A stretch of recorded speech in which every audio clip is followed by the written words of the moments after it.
Hello, ladies and gentlemen. My name is Farmer Nash. We have a very special guest today. We have none other than Pons Asinorum, ladies and gentlemen. So, Pons, why don't you go ahead and tell us a little bit about who you are and what you do, and then tell us why you've actually decided to go with your name as Pons Asinorum as your kind of persona online. Sure. Pons is what everybody calls me for short. I'm the founder of the Plague NFT, Plague of Frogs. If you've seen crazy frogs running around Twitter, that would be us. Pons Asinorum means bridge of asses in Latin, and it's a geometric equation, but I use it in the form that I first came across it, which was a term for a problem that it's a bridge to a problem between those who know the solution and those who don't. So the bridge of asses. So if you don't make it across the bridge, you're a donkey or an ass. And so if you can get the other side, you understand the problem. That's the name. That's the origination of the name. Damn. All right, guys. So chances are we may or may not be asses, depending on if we cross the bridge or not. So, That is Pons, correct. Yeah. there you go. I really resonate with what you guys are doing at the Plague. I think it speaks volumes for projects that actually have deliverables and intend to make products rather than just flipping royalties and stuff like that. So another thing that's very important about your project is that the reason why you guys started is kind of like you're against the whole centralized authority, right? You want to create decentralized opportunities for people, and I really resonate with that. Can you tell me a little bit about why you started the Plague? Yeah, well, I came into NFTs for the money. I was trading crypto, and then as I was trading crypto, I came across Mana, the coin, Yeah, and then Decentraland. I started investigating Decentraland, and seemed like an obvious play. That was before there was a million metaverses, so it was really Decentraland, and maybe Sandbox was around at that time too. But so those were the first two NFTs I bought was Decentraland, plot of land, and then a Sandbox. Uh, 2x2 plot of land. And then I started looking at NFTs more. I minted a bunch of garbage Yep. and investigated it some more. And then I saw the apes, and I don't know what it was about the apes. I think it may have been, I can't remember whether it was Lil Baby. I don't know if I pronounced that right, or somebody before him. But I saw that it was starting to catch on in the pop culture. It was before Snoop. I think it was a few weeks before Snoop that I bought my ape. Nice. I bought an ape and I bought a mutant, and I bought them because I saw them catching on in the pop culture. And at the time, I figured it was a better investment than Bitcoin, so I rolled Bitcoin into apes. And then I started a Twitter account. I'm exactly 1 year into a Twitter account. It's the first social media I ever had, and I started paying attention and just seeing all the nonsense with people saying "wag me" and obvious influencers scalping people. Yep. It's tough. Yeah, it's scamming stuff. But then I paid attention to the technology, and I decided, you know what? I think that there's promise with the NFT technology, and I think there's promise in building a real community and then doing business a different way. And everybody thought I knew what I was talking about because I was on Twitter and I had an ape, and so I started growing Huh. my following That's that funny. way, and giveaways and those kind of things. So that's what led me to start the Plague is um, the opportunity that I saw with building a community first, and then ultimately want to build a Web3 brand with it. Awesome. So, do you think it's weird that people gave you respect just because you kind of had an ape profile picture? Yeah, I think it's stupid because yeah, I mean honestly, I bought the ape. I had been in the NFT space for no time, and all of a sudden I'm an expert because of the ape. That's true, and it's kind of weird when that happens because a lot of the times the apes are the ones getting hacked, losing their assets, making weird decisions. So I just want to say, remember, guys, just if someone has a expensive PFP or maybe even a cheap PFP, don't judge them based on that. It's more of just the community they resonate with. Um, and can I ask you something? Why is Sure. a decentralized opportunity so important to you? Right? We've seen time and time again that the kind of government has quote unquote failed us. There's more corruption now than ever in all countries around the world. Can you explain a little bit about how you're quite literally spreading the plague? Yeah, well, in general, I have a bent towards libertarianism, not necessarily the political party Yeah. libertarians, but the thought process that you don't need some group of people in a far off place telling you how to live your life. And I think that the normal bent of humanity is towards centralization, and it always ends poorly if you look at history. And so, with the blockchain and the potential of decentralizing information, so like Twitter is a perfect example. They can deplatform you. Facebook can Yep. deplatform you. We saw that with That's Andrew that. Tate, I think. Sure. Yeah. Yeah. Yeah. And as technology becomes more part of our lives, if it's controlled by centralized organizations, it's easier for them to control our lives. And I think the blockchain gives us the opportunity to reverse that. On the other hand, it also gives them the opportunity to make it a lot worse for us. And unfortunately, I think that's where it's headed. But if we can do our part to help maybe turn the tide towards decentralization rather than centralization, that I think that's a good thing. And if all else fails and we end up with the CBDC or whatever those centralized currencies are called, maybe at a minimum we can figure out a way to do business differently so that at least that part of the environment is more decentralized. I am very pessimistic on whether the overall goal of keeping the blockchain out of the government's hand and keeping them from screwing us There's no way. is, it's going to be very hard unless the counterculture here gets past the money part, which is very hard, and No understands chance. what we're dealing with. It's more likely than not that we'll have a centralized currency that is on the blockchain, and they can see everything that you're doing, and therefore they can dictate what you do with it, which is going to be a nightmare. Yeah, I agree. And for those of you that are watching the podcast, just to talk about the plague, we're going to get to that in probably the back half, maybe 30 minutes in. So go ahead and skip to that. But I really want to ask Pons a little bit more about kind of his philosophies and his outlook, because it can give us really good insights to kind of what his thoughts are and how he may act moving forward with the project. So for anyone just looking to get to the plague, skip to 30 minutes. But yeah, I really do agree with you. And I think that when people say, this blockchain is decentralized, all that stuff, I really think it's not. I mean, even if you look at the most decentralized blockchain, which is Bitcoin, if someone were to take 3 of the staking pools, I believe 3 or 4 of the big staking pools, somehow compromise those. I mean, you have already 51%, and you could cause a major destruction of the chain, Sure. Yeah. just like that. So it's very centralized. Like the big players, they have the money, they can buy all the assets, right? So it's really interesting to see what's going to happen. Now, do you think decentralization is necessary fully, or do you think there's some kind of medium between centralization, decentralization? What are your opinions on that?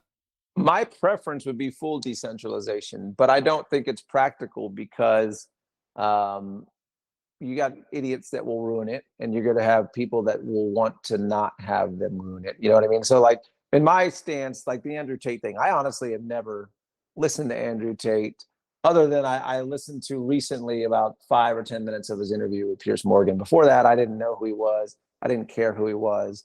But you know, he said offensive stuff, and so, or apparently he said offensive stuff. Yeah. Again, I haven't really listened to it, and so people wanted him deplatformed. Well, that is, in my opinion, a very mild case of what would happen in a decentralized world. You could put all child pornography or something like that, and if there wasn't a way to stop it, mass chaos would break Boom. Yeah, loose. that's So, it. yeah. So, in a fully decentralized world, you would just ignore it, that's not, but that's not really practical. So the closer we can get to decentralization, the better. So if there's a way to have the technology decentralized, but a majority could knock stuff off, or if there's another governance structure, that would be ideal for me. Again, I don't think that's going to happen, unfortunately, but if the closer we can get towards decentralization, the better, in my opinion. Yeah, I do agree with that. I think, like you said, there'll be like child pornography, terrorism, like all that stuff just running rampant, and we need some type of centralization. Now, does the plague have any type of DAO or decentralized governance? Yeah, so we're actually moving so we've got the frogs and then we've got FRG, our token. We're moving the FRG into a DAO. It's being legally formalized in the state of Wyoming right now. Nice. And so all of the governance for FRG will be decentralized, and the frogs will be the tokens that are used to govern FRG. So that will be the decisions around FRG will be decentralized. Ultimately, we could decentralize the decision making on the plague itself, but we're not there yet. We've got to form some of the other entities that we're doing. But I think it would be great to decentralize the whole project, and so you would have them governing themselves and governing FRG at the same time. But in the short term, the Plague NFT project won't be decentralized, but the FRG will. I think that's really interesting, and that brings up a good point. And I'm not trying to diss anyone by saying this, but I think it needs to be said. And that is when you go outside and you talk to the average person, a lot of the times they're absolute dimwits, right? They have no idea what they're talking about. They're extremely emotional. They make decisions for the short term, not the long term.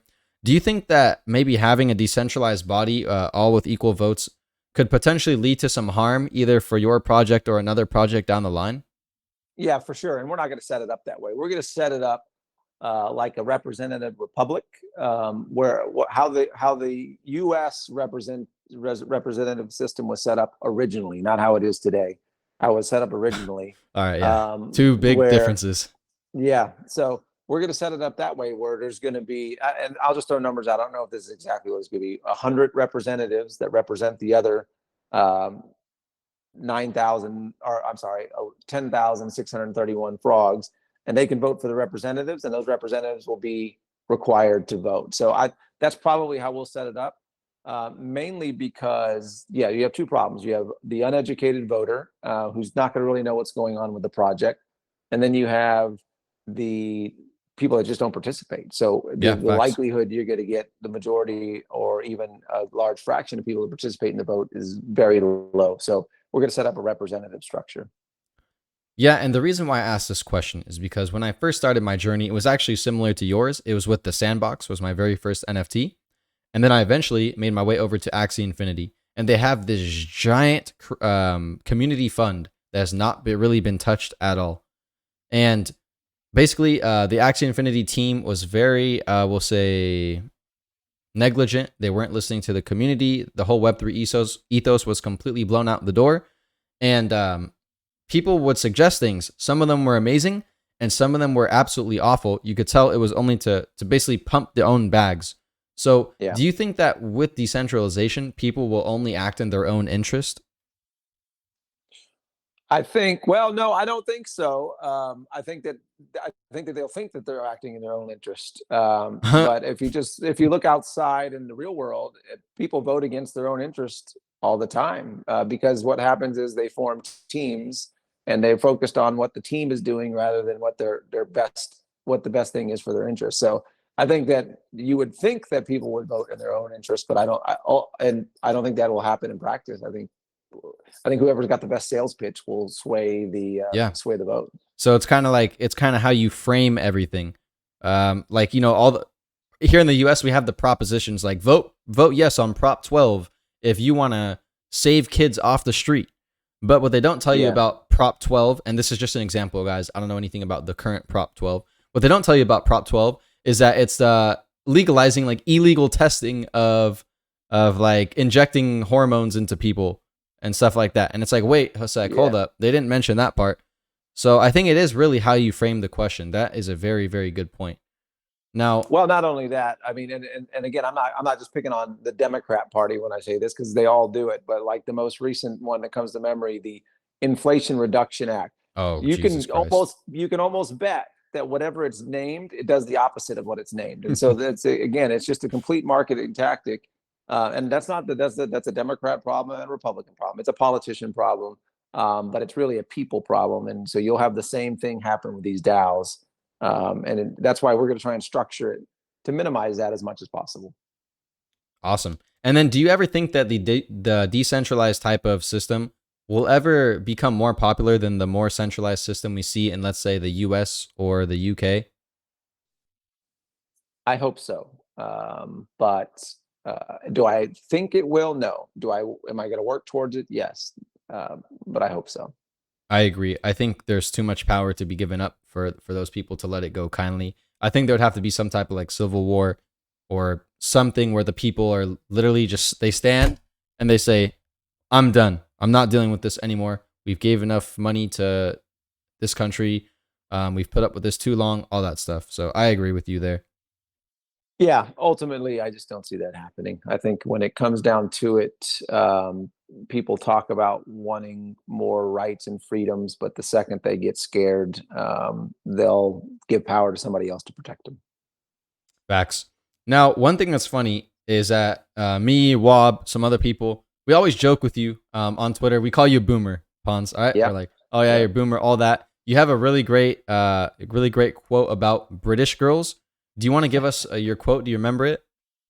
I don't remember verbatim, but I remember the steps. I think step one is get off Twitter. I originally sent this to Wob when he was talking about something about not having a girlfriend or something like that. And I said, step one, get off Twitter. Step two, take off the NFT merch. Step three, go to the park, if I remember right. Or maybe it was take a shower. And step four was go to the park. Step five was meet a girl, preferably not British. Again, that's just a shot at Wob. I don't have anything against British people or British women. I don't know any British women actually, but step six, talk to them or something along those lines. But yeah, it's yeah, I remember the quote. So, and that's really funny. I might put it actually up on screen. And I want to talk to you a little bit about actually going outside and meeting people. Because right now I'm part of Gen Z. I'm like the later part of Gen Z, but our attention span is like a goldfish. It is so Yeah, short. We need constant dopamine. We need constant screens, constant everything. It's hard to just enjoy life when there's nothing exciting going on. Now, in your experience, like how is this different from maybe a time when you grew up or your experience with the internet? Do you think it's good or bad for the future of humanity? I think it's bad. So I'm 42. That makes me a boomer in the Not NFT you're not even that space. old, honestly. I guess we just make fun of you a lot. That's all right. No, it makes me a boomer in the NFT space. But so Facts. when I was 18, that's when the dial-up thing came around, or maybe it was 17, 16, I don't remember. But and when I was a teenager, when the dial-up came, and there was not much to do with the internet. So I've been there, the pre-internet, pre-smartphone, all those other things. And certainly there are some benefits to it, like we're talking now, and I meet people all over the world through Twitter. But objectively, if you measure all of the things that if you could take an objective measure of people's happiness, it is getting worse and worse and worse over time. Anxiety is getting worse Oh and yeah. worse and worse over time, and that's because like if these people that are hooked on Twitter, and damn it, I'm almost hooked on Twitter now. I can't even get off of it. But you send something, and then you're waiting to see if people are liking it and what they're commenting on it, and you can't detach from that. And it's bad. It's bad for the brain. It's bad for the world around you. People can't talk to each other. Yeah, I think it is worse for humanity. I think if all of this stuff ended, meaning like let's just say that for some reason the internet went down and nobody could get on it again, I think over time people would be happier. There'd be a lot of wringing of hands and gnashing of teeth in the streets for a while, but I think over time people would be happier and living life rather than you know pretending to be a damn frog on Twitter. But pretending to be a frog is fun, Pons. Yeah, it is fun, but you know what? It's not really. There's better things to do in life, and I'm doing it. I mean, a hypocrite. I'm just saying, but there's a lot better things to do in life than pretend to be a frog on Twitter. I totally get that. And so we do make fun of you a lot, call you a boomer. You're not that old, let's be honest here. But do you think being a lot older or not a lot older, being slightly older than those maybe newer age founders in the NFT space, do you think it maybe comes with a little bit of wisdom, business experience that the other founders are lacking? Yeah, I don't think age necessarily means wisdom, but it Hmm. definitely my business experience. So I've done everything from waiting tables to retail to managing multiple retail locations to managing hundreds of people. I've literally hired and fired, if not thousands, multiple hundreds of people, and that brings experience in life, and to have, diversity, adversity. I've failed many a times, and so I understand what it means to fail and things to avoid. So I think it brings Yeah, that kind of wisdom. Being older doesn't necessarily, there's a lot of idiots my age and older, so I don't think it necessarily makes you wiser. It depends on what your experience is. that's a very good point. Age does not necessarily dictate wisdom. So yeah, I think that's actually very interesting to say. Um, Now I want to ask you about your currently not doxed, correct? Right. Okay. So a lot of people now some are requiring a docs founder, docs team, but a lot of people prefer a docs founder for their NFT projects. Can you tell me the reason why you have decided not to docs, and then any benefits that come along with it, and then maybe will you docs in the future? Yeah, so I decided not to dox primarily for two reasons. One, these people are crazy, and I don't trust any of them, so I don't want to dox for that. True. And two, I do stuff like the reason why the I'm able to work like I am as a founder and not worry about the floor. Like if we went to zero royalties, if the floor price was tanking, if there was no volume, I could continue to run the project because I don't rely on the plague to pay my bills. And so I do other things. And frankly, those other things would be at jeopardy if people realize that I was pretending to be a frog on Twitter. I mean, there's no other way to say it. So those are the two main reasons. So will I eventually dox? Probably. I think first of all, it'll be required one day. And Yeah. then second of all, I think that if we build this as big as I'm hoping to build it, I'm going to have to drop the other stuff I'm doing. Mm. And at that point, there's no reason other than people are still crazy, not to dox. I think it's going to ruin some of the fun because I think people picture me like, they probably think I look like something between Yoda and Gandalf, thankfully I don't. So The Yoda though, yeah. I think that'll ruin some of the mystique behind it. But yeah, I think there's benefits to being docs. If you look at the successful projects, well, first of all, name a successful project that's a blue chip that started with a doxed founder. I don't know. Maybe Moonbirds. I guess Moonbirds would fit that bill. Can But you other than consider them that, successful? well, if you look at how much they have in sales, let's just Okay, talk about that's this, true. the floor That's true. price and sales. We'll consider the successful. So yeah, I mean, if you look at the projects that were successful, I don't think any of them started with a docs founder, and part of that is because um, one of the fun parts in the NFT space is the persona that. I mean, I act like myself on Twitter. I don't act any different on Twitter than I do in real life, but still, people envision me as something different than I am. And Yeah. I think that adds to the fun and the mystique. And like I said, I guarantee you, people think I'm like Gandalf sitting in a wooden chair, smoking a pipe and I casting spells or I something. literally envision you like like Yoda because I envision you as old, as a boomer, but with a lot Yeah, of wisdom, and you always show that, like you say very like thoughtful things on Twitter. You don't really shit post much, and when you do, it's more like tasteful, I would say. So that's literally how I envision you, and it's kind of fun to not know you're actually right about yeah, that. right. Yeah, it's going to ruin the fun when people see me because I don't look like that. Damn it. Thankfully, yeah. That's yeah, that's a good point actually. I think it is kind of like a mystery, which the NFT space loves mystery, right, rather than deliverables. But Oh, yes, they do. so I want to get your opinion on the current kind of Web3 founder role versus a traditional Web2 founder role. So you've said you've been in various positions, managing people, managing, I believe you said like companies or at least franchises or something like that. Um, Divisions of companies. Yeah, There you go, visions of yeah, yeah. companies. Now, what we see in Web3 is a lot of the founders, they're active on Twitter. You can actually DM them. They might even respond, things like that. Web2, that is absolutely not the case. If I wanted to talk to the founder of Activision and say, hey, you need to nerf that gun in Call of Duty or something like that, they're saying you don't ever hear from them. But if I Right. were to DM, let's say like Axie Infinity or something, one of those devs, they might actually respond. Do you think Yeah.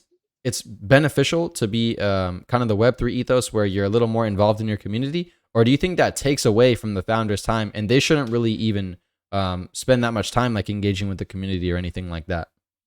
Yeah, I think it's both. I think it's beneficial, and well, I've said it before. The NFT world is the worst place to start a business if you're not focused on the community part of it. Like, if you just want to start a business and you want money, it's easy to get NFT money. At least it, was easy to get mint Was money. Yeah, but it's really, I mean, you go from one loan shark to 10,000 loan sharks, and then you gotta, they're contacting you constantly, telling you that you need to hurry up, or when? yeah, when you got other people from other projects telling you why you suck. It's a really, I love it. I have a lot of fun with it, but it really is a bad way to start a business. But on the other side, if you're really trying to start something from a community first, it's a great way to start a business. It definitely sucks productivity away being on Twitter. I mean, the As hours much I as we spend on, hate to admit, right? Because we yeah, all love no, Twitter. for sure it does. The amount of time I spent on Twitter, I could be doing something else. So there would be more stuff done with the plague if I spent less time on Twitter, no doubt about it. And I think that's true for every project. Awesome. So I really like that actually. What you said is if you're just looking to make a revenue generating business, probably don't start with Web3, don't launch an NFT. But if you're looking to start a community first and then maybe have a revenue generation model or some type of business, Web3 might actually be a very good way to do that. So it's kind of like a Kickstarter almost.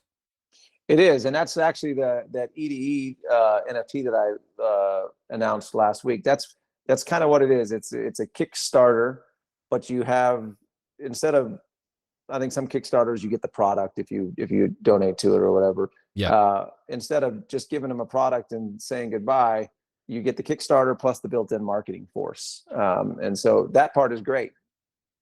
Awesome. So now that we're talking about kind of a Kickstarter and Web3 community, let's bring that into your community, which is the Plague. And you guys have what's called the Frog Tank. Did I said that right? The Frog Tank. Yeah, yeah. So can you tell me what the Frog Tank is and maybe why I should be interested in it? The Frog Tank is basically a knockoff Shark Tank. So we take people that have ideas, we run them through our Frog Tank. It's a committee of 8 to 10 frogs. So I'll look at the initial submission. If it's something that interests me, I'll throw it to the committee. They'll send them a questionnaire and they'll put them through the grinder and ask them questions and see what their marketing plan is, what their financial outlook is. And if they find it interesting and they want us to move forward, and we put them to the other side. So we've had a bunch of submissions. So far, 4 have made it through. One of them is acorn.io, which we'll spend a lot of time talking about over the next week. And then there's 3 others that are, 2 of them are NFT projects, and they're smaller NFT projects, but they're worth us supporting. And another one of them is going to take the NFT customer and create beer for them. And so it's Oh, okay. Swamp Water is the name of it. We'll announce them here pretty soon too. But yeah, so it's basically what we're looking for is somebody that has a good idea, doesn't have the resources, and we can help them with that part of it. Whether the resources either be in money, marketing support, dev support, whatever the case may be. And there's got to be something in it for the frogs on the other side. Got it. I want to say 2 things. Number 1 is I love the idea of swamp water, but I want to say, please, I know this might be the market you want to target, but please target like the college frat boy type market, kind of like Happy Dad, what we saw with Nelk Boys. Because if we can onboard those MFers to Web3, it's over. Yeah, it is over. And that's a target for beer. Key. Yep, for sure. That is the key. Yeah. It's and the initial thought they had was to try and sell it to the NFT customers. And we kind of pushed them in the other direction, saying, hey, the goal would be to get these cans in local bars and local, like you said, fraternities, something like that. You have a barcode on the outside of the can, and they can scan it. And maybe they get a free NFT, and you're getting them into the NFT space. That's awesome. I love that. And yeah, just scan it. Boom. They just got their first NFT. Absolutely love that. Excited to see what Swamp Water does. I want to be an ambassador too. So I'll be like shotgunning, you know, all the swamp water, all that. I'll go to SDSU where I went to college. Make sure to like play some beer dye over there. You know, we'll send it out. I got you. There you go. If you got connections, I don't know if you were in a frat. If you were in a frat, you got connections, then we can talk. I wasn't, but I know a few people. I know a few people. Awesome, So the awesome. next thing I want to talk to you about is, can I hear about the worst and the best pitch you've heard on the Frog Tank? If you're allowed to talk about that, you don't have to drop any names, but I want to hear some stories. I don't know who the worst would be. There's some that I truly didn't understand, but I don't know if I know who the worst would be. The best is so far is actually just acorn.io. But Nice. it's kind of cheating because I was talking to them outside and then I put them through the Frog Tank.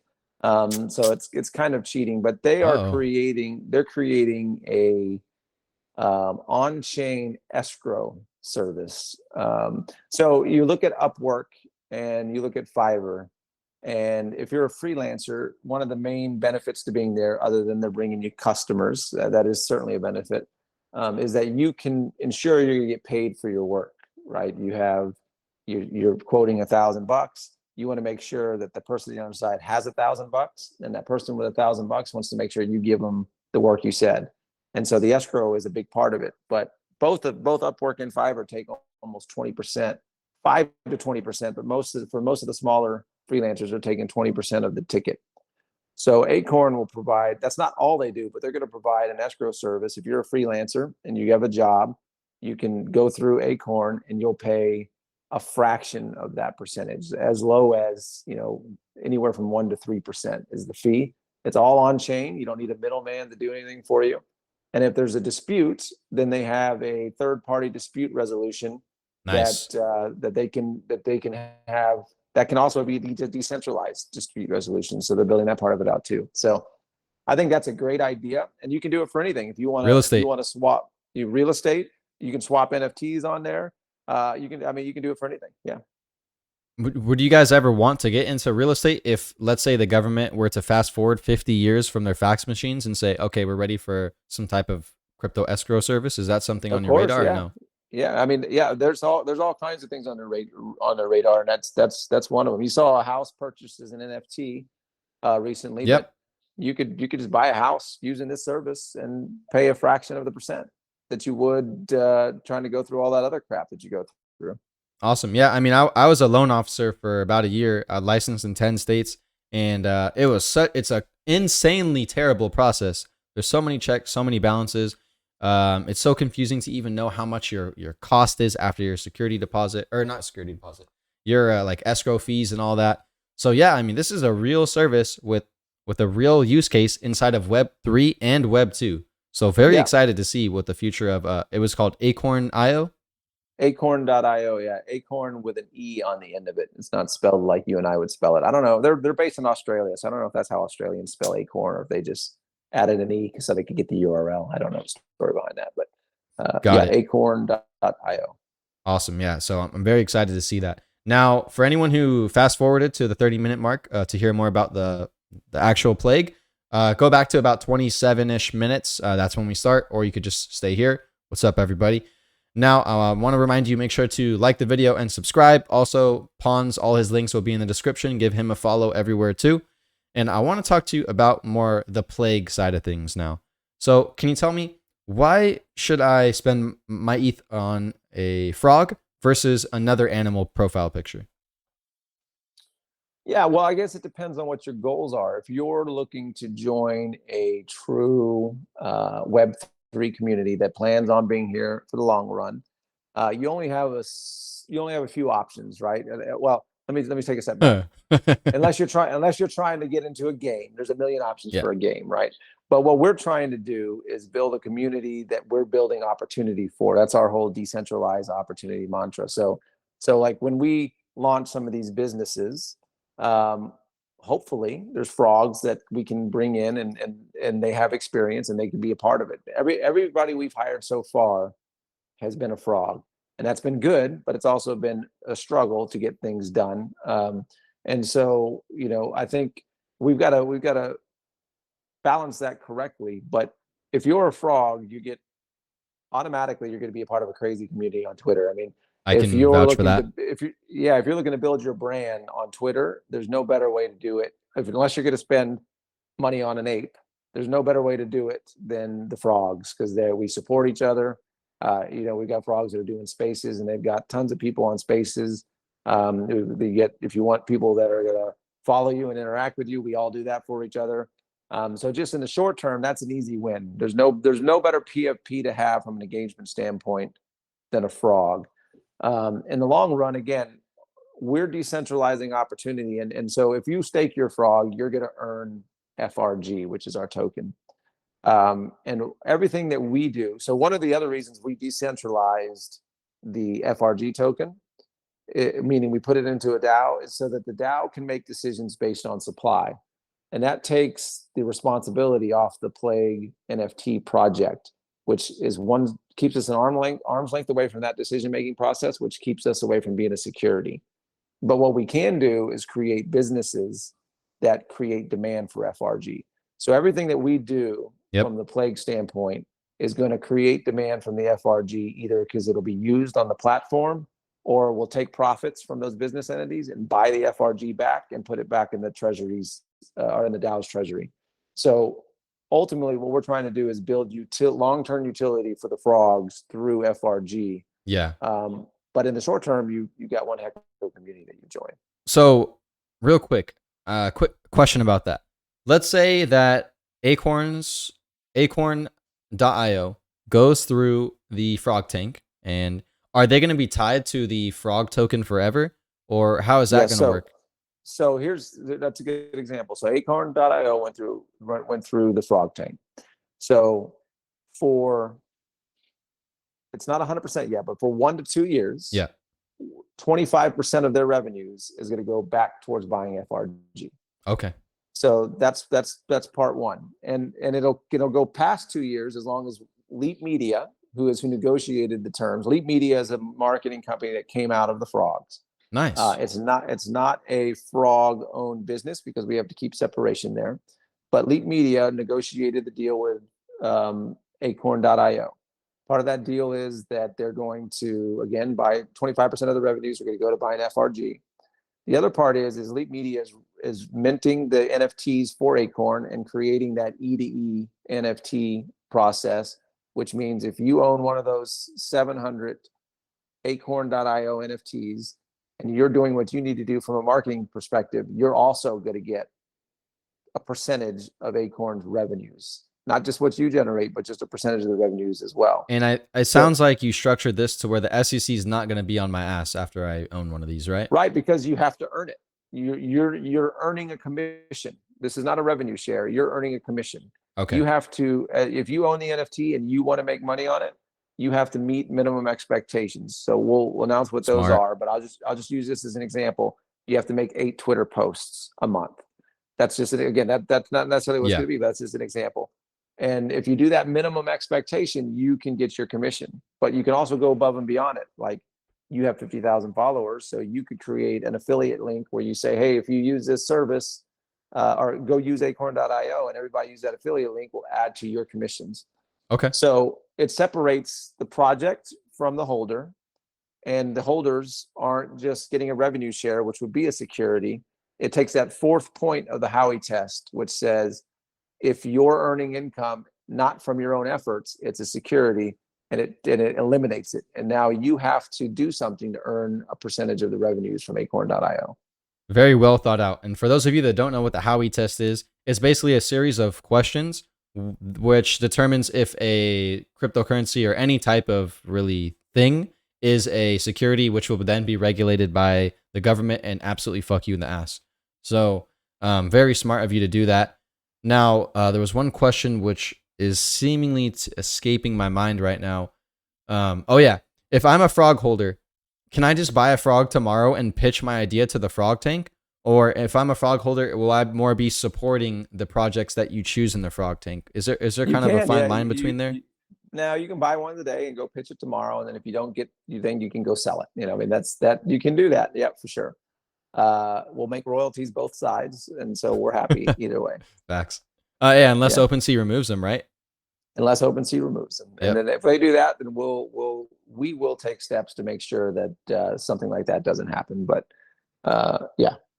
Awesome. Yeah, love to hear that. So when you're listening to the Frog Tank pitches, are you going for a more Web 2 business model of, okay, this is how we're going to make revenue, this is how we're going to do that?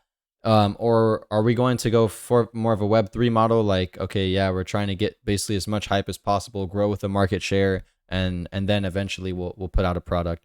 And the reason why I ask, for those in the audience that maybe don't care, is that if you're going to buy a frog, you want to generate as much value to the frog, not value, as much whatever to the frog Utility. token Yeah. as possible. So this should be an important question you need to know. So either one. So if somebody brings a business that we can think we can generate revenue with right away, then we'll do that. It doesn't matter whether it's Web 2 or Web 3. Ultimately, we want to move towards Web 3 based businesses. But if there's no revenue today, we'll take something that's Web 2, and it will be by default. If we're supporting it, it's going to help a Web 3 cause because it's going to build utility in the FRG. Got it. Okay. So now that we know why someone might want to, or why someone might want to like go through the frog tank, let's figure out, what benefits can you actually bring the whole people that enter the frog tank. So for example, acorn.io, what benefit are you bringing to them for advancing through the frog tank? They came to us because they need marketing help. So that's the benefit we're bringing Marketing. them. Yeah. Actually, of the 4 that have gone through, 3 of them came to us because they want help with marketing. And then the other one needs help with funds. And so it's either way. We can help with funds, we can help with dev support through connections, and we can help with marketing support.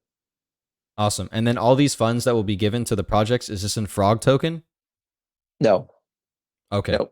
Yeah, but when we make a deal and our percentage that comes back to us, the majority or a good percentage of it will come back.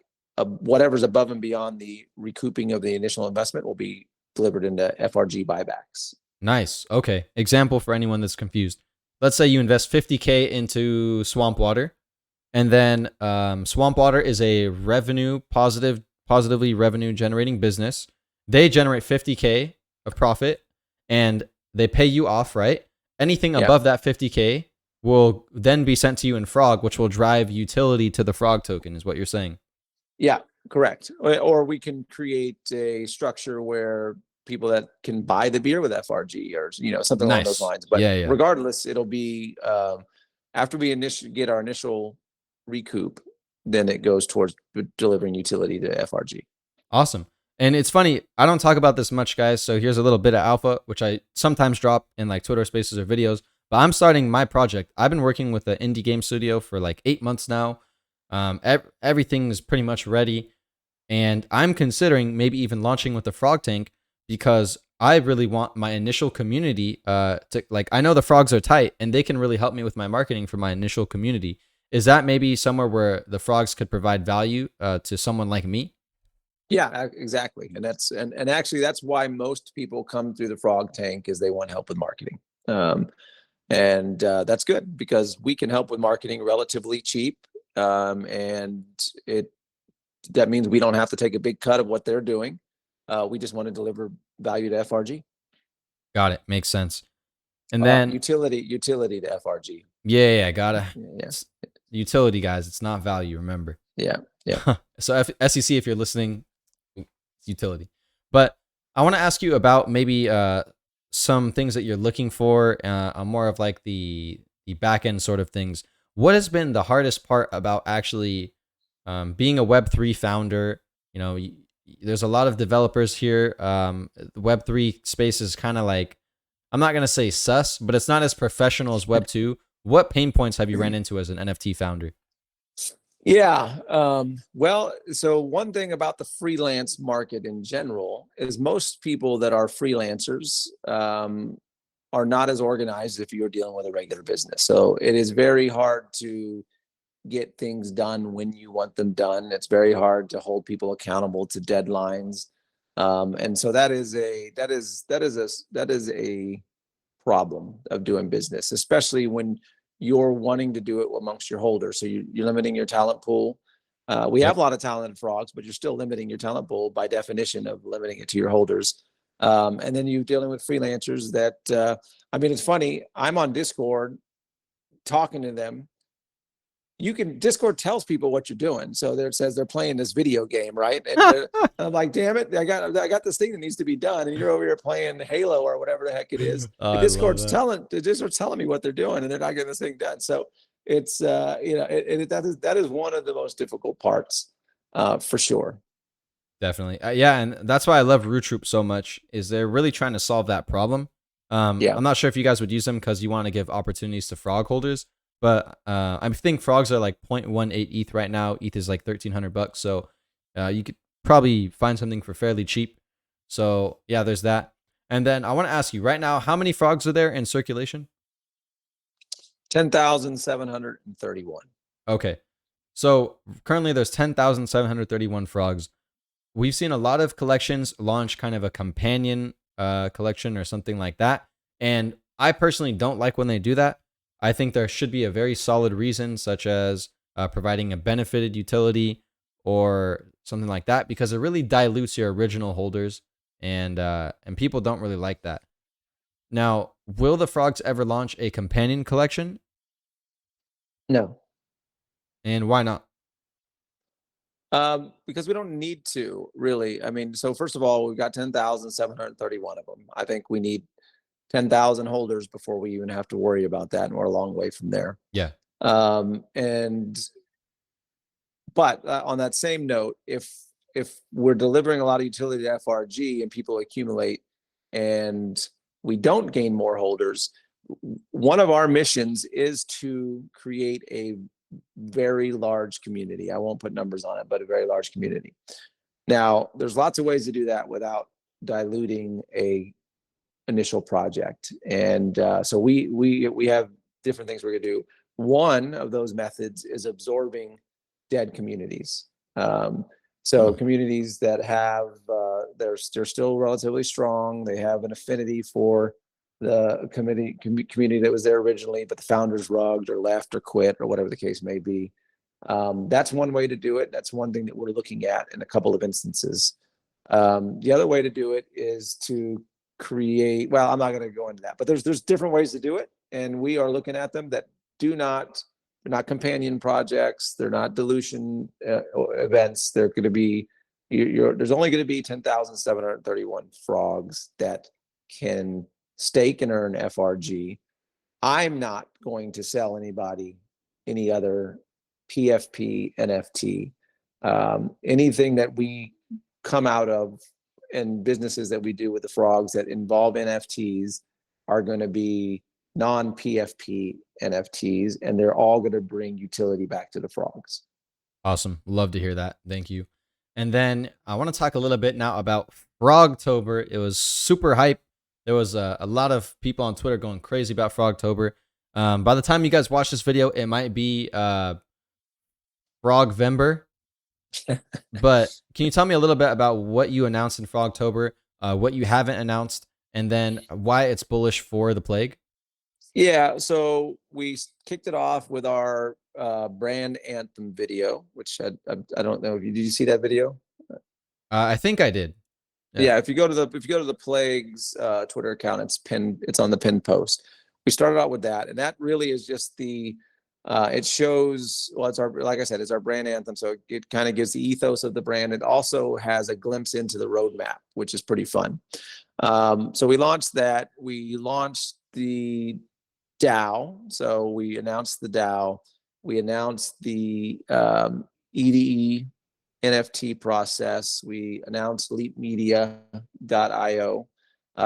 Again, that's one of those things where I hired a frog and they did a crappy, slow job. So I fired them. And so I'm redoing the website. So if you go there now, well, by the time you listen to this, if leapmedia.io is not up, I'm going to be extremely pissed. So maybe you'll be all right. So leapmedia.io, we announced that. And that is the marketing company that's going to facilitate the EDE NFT, earn to earn NFT.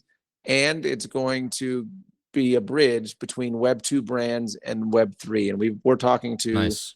a couple of apparel brands, smaller apparel brands, and we're talking to one huge Web 2 brand. Whether it goes through or not, I don't know. But we're talking to them, and it'll be a way for us to help integrate them into the Web 3 community. So that's what Leap Media does. We're announcing the projects that are coming out of the Frog Tank. So I'll go ahead and talk to them. I'll just name them here since this isn't airing until November. We've got acorn.io. We've got Moving Seals, which is a seals derivative that has the well, it's not a seals derivative. Let me take that back. It is a small project. I think their first mint's going to be 500. It's an artist that created seals that are moving. That's like in little gifs of I them. think I've seen those on Twitter actually. Yeah. Yeah. So that's one of those things where we're not really looking for a lot out of the Frog Tank. We're supporting that artist. It's an innocent project. It's not some utility thing. It's more of just a fun art-based project. Okay. So that's one of them. NFT is another one, and that one is almost like a charity NFT to help for autism awareness. Again, not going to bring a whole lot of utility back to the frogs, but that's not every project we do is not necessarily going to be that.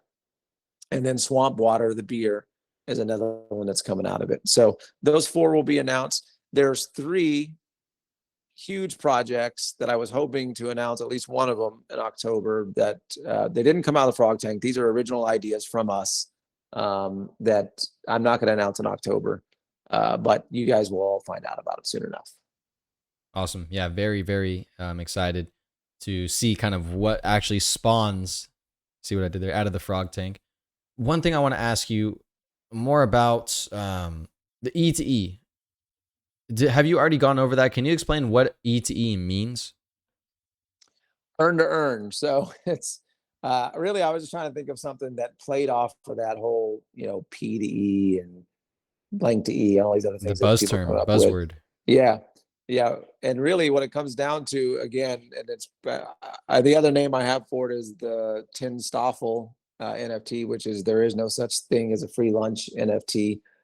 Because these are NFTs where you're earning a commission by doing the work for the brand. And a lot of people are doing that today. Like the frogs market the frogs, they market the plague. The seals market the seals. Facts. And the only way that they can benefit off of it today is by selling it. And then you get out of the community. So it kind of defeats the purpose for both. The E2E eliminates that. It takes it from you're getting paid to do the work that you're already doing in the form of a commission, but you've got to do the work because some seal holders are benefiting and not marketing it at all. But there's a lot of seal holders that are out there marketing it. You as Like a me, seal yeah. PFP, with 50,000 holders. Hey, I need my check. Yeah, exactly. Yeah. You're doing a lot for the seals because somebody says, hey, that guy's got a seal PFP. He's got 50,000 plus followers. They must be a legit project. Yeah, hey, you're right. You know what? The seals legally can't give you any money. You know what, Wob? I'm gonna need my check right now. Actually, speaking of earn to earn, but yeah, I actually really like that, and I think it can make some good incentives for people to kind of do what they're already doing and do it better too. Maybe they'll have more resources to actually commit to content. Maybe they could start a podcast, stuff like that. So there's a lot of cool things that can come from that. Now, I want to talk about. It already exists today in the form of affiliate marketing. People do it all the time. Now it's just an NFT form. Exactly. So, guys, use code FarmerNash to get me some frog. And I want to ask you, besides the plague, what are some projects that you own, that you like, that you have your eyes on right now in any blockchain? I own the seals. I've owned them for a while. So there's one. I own Llamaverse and I own Ruse. Nice. I own Gaming Ape Club. I own The Ape Society on Cardano. I own Clay Nation on Cardano. Nice. I need to buy the mutant mice on Cardano. I've been talking to them about doing that. I need to do that for sure. Why them? If you don't mind me asking. Well, I like the community. Some of their community members are frogs, so nice. That's what got me interested originally. And it looks like, and to be honest, I haven't investigated as much as I should yet, but it looks like they're actually building out some good stuff on the Cardano blockchain that other people can use. That's from a high level. That's what I've seen, but I need to investigate it more before people take that as a fact. But I like the community from the get go. Awesome. And then I want to ask you, I also own a D Gods. I also own D Gods. you have to, right? You have Yeah, to. exactly. Yeah. I want to ask you a little bit about cross chain stuff. So the Plague is on Ethereum, and recently a lot of other blockchains, not a lot, maybe just Cardano and Solana, have been getting a lot of traction, a lot of hype, things like that. What are your thoughts on other chains besides ETH gaining traction? Do you think the future of Web3 will be multi-chain? I'd love to hear your opinion on that. I think that, yeah, I think it'll be multi-chain, or it'll be you don't know what chain that you're on. Mm, I think that's probably the most likely outcome, or well, that's the most desirable outcome. I don't know if it's the most likely outcome. yeah. It'll be interesting to see what the government does with these truly decentralized, or what are supposed to be truly decentralized blockchains. I think Sol has an advantage in that I think it can easily become a corporate blockchain because it is centralized and it's cheap. And so I think it has an advantage when it comes to that. Has an on and Now, off switch too, which it is has an good. on and off switch, a rewind switch, those kind of things, right? So, uh, yeah, I think that, but I think ultimately you're not going to know what chain you're operating on. There's somebody will come up with a solution where you just in the NFT world, anyways, you won't know. That's the ideal outcome, right? Because Yeah, the thing about me recently is that I become omni-chain. For me, I'm not team ETH, I'm not team ADA, whatever, I'm not team Sol, I'm team NFT.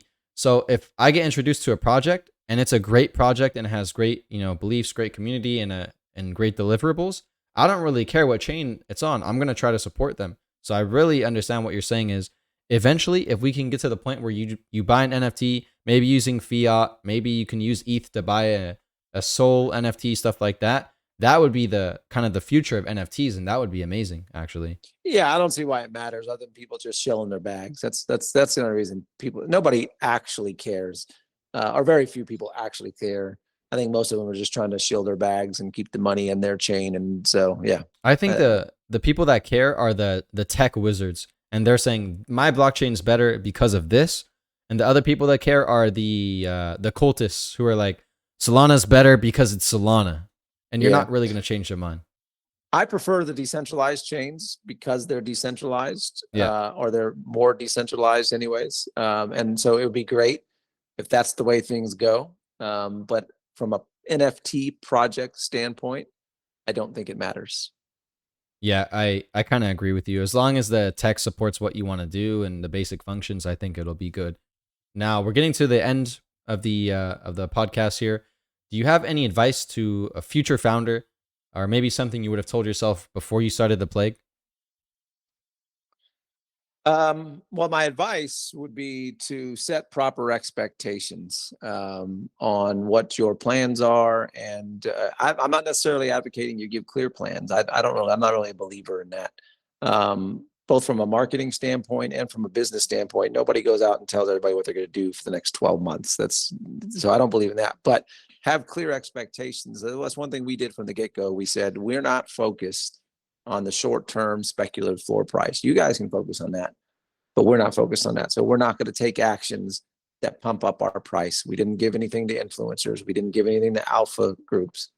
Literally, we had people with millions of followers on Instagram and hundreds of thousands of followers on Twitter and hundreds of thousands of subscribers on YouTube came, knocked on our door, asked us for a whitelist, and we turned them down because we were not interested in pumping a floor price. We wanted to build a community. So setting proper expectations and building the right way will help in the long run if you really want to be here for the long run. Awesome. I really respect you guys for that. I think that's something that a lot of founders kind of don't do. They just operate in the short term. What can get me the most hype, the most money, all that stuff. But what they really do is sacrifice their community and their potential to become a long-term brand. So really For sure. resonate with that. And then Pons, why don't you go ahead and give us a little outro? One more time, what you stand for, what you're about, and then maybe a call to action. Where can we follow you? Should we buy a frog? All that. You should definitely buy a frog if you want to join a community that's going to build in Web3 for the long run. My Twitter handle is Pons. I think it's underscore ETH. Links in Pon, the yeah. description everywhere. Oh I yeah, got there you go. Yeah. So appreciate the follow. If you do, thank you. As far as what we stand for, what I stand for is we want to help push things to as far as we can towards decentralization. And as a project, our goal is to decentralize opportunity for our holders, create businesses that build utility for our holders in the long run. So again, I appreciate you having me. I enjoyed the conversation, really did, and look forward to hearing it and sending it out to everybody to hear. Awesome. Yeah. And thank you so much for coming, guys. We're going to wrap up the podcast now. Once again, this is Farmer Nash. Remember to hit that like button, hit that subscribe button. Also, leave a comment of who you'd like me to interview next. We do projects, games, founders, anything Web3 related. We got them. Remember to like, subscribe, like, subscribe, like, subscribe.